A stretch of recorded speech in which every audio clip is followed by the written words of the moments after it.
I am ಸಾರಿ.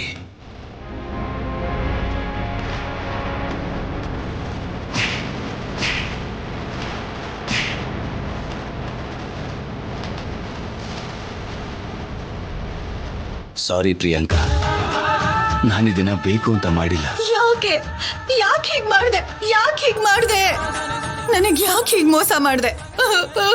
ನನ್ ಜೀವನನೇ ಹಾಳಾಯ್ತು. ಪ್ರಿಯಾಂಕಾ, ಇದನ್ನೆಲ್ಲ ನಾನು ಬೇಕು ಅಂತ ಮಾಡ್ಲಿಲ್ಲ. ಸಿಚುವೇಶನ್ ಹಾಗಿತ್ತಷ್ಟೇ, ತಪ್ಪು ತಿಳ್ಕೊಬೇಡ. ಹೊರಟೋಗು ಪ್ರಿಯಾಂಕಾ, ಪ್ಲೀಸ್ ಮಾತಾಡ್ಬೇಡ. ಹೊರಟೋಗು. ನಾನು ಹೇಳೋದನ್ನ ಕೇಳು. ಹೊರಡು. ಅದು ಹಾಗಲ್ಲ ಪ್ರಿಯಾಂಕಾ, ನಾನು ಹೇಳೋದನ್ನ ಸ್ವಲ್ಪ ಕೇಳು. ಹೊರಡು. ಅರ್ಥ ಆಗ್ತಿಲ್ವಾ?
ಏನಿದು ಕರಿ ಇರುವೆ ತರ ಈ ಮನೆ ಸೇರ್ಕೊಂಡಿರೋ ನಮ್ಮ ಹತ್ರ ಯಾವ್ದೋ ಬಿಳಿ ಇರುವೆ ಬಂದಂಗಿದೆಯಲ್ಲ?